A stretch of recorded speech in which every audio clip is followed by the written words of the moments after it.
เลยค่ะคือเท่านั้นนะ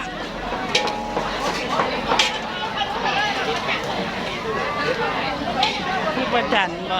ลูกประจัน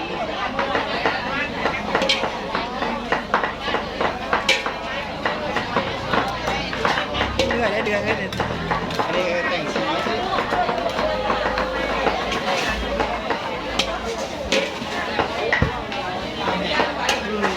อ๋อตายแล้วกูจะถือโทรศัพท์มาเลยมาเลยแม่เดี๋ยวคั่วแบบแยกน้ำซอยเยอะ เดี๋ยว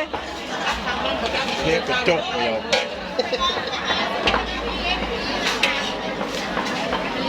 เซฟกระจกอย่าไปนั่งเซฟ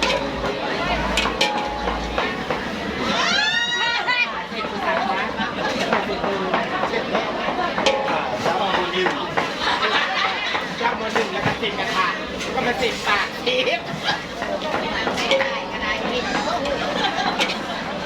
แต่ว่าเขาต้องไปเอาทำเป็นรูปสิผ้านะเอาไปเสี้ยนกระถางนะครับตายแล้วกูนะสู เสร็จเบิร์ดเอ๊ะก็จะว่ามาตี ตายแล้วกูนะสู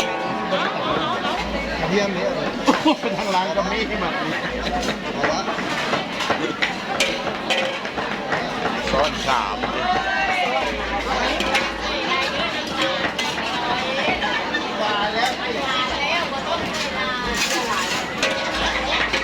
บุ้งวันนี้ว่าพักเกษตร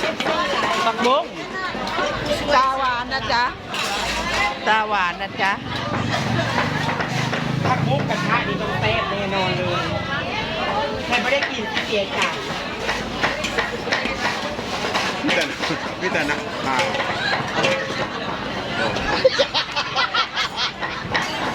ยแล้วกูได้ถือโทรศัพท์นะสู ไม่ต้องไปเซฟเลย กูได้ถือโทรศัพท์หรือสู ใช่แล้วเร็ว ยังสิยังสิ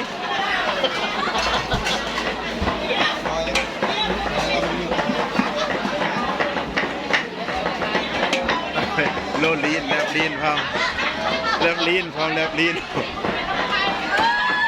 แลบลีนพร้อมพอยัง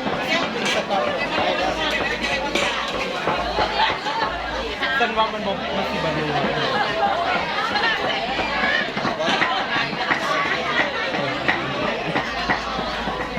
ผู้ชายบอกว่าเอาซ้อนสี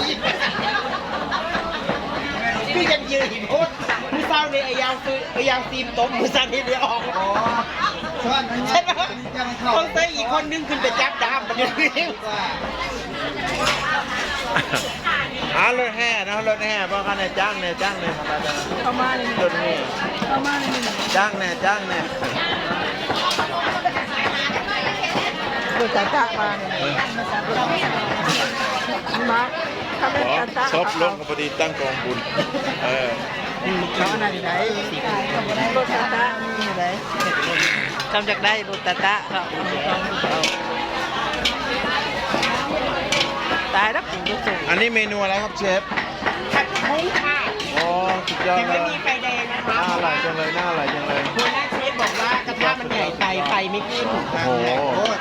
เหรอไม่หมดโอ้สุดยอดสุดยอดสุดยอด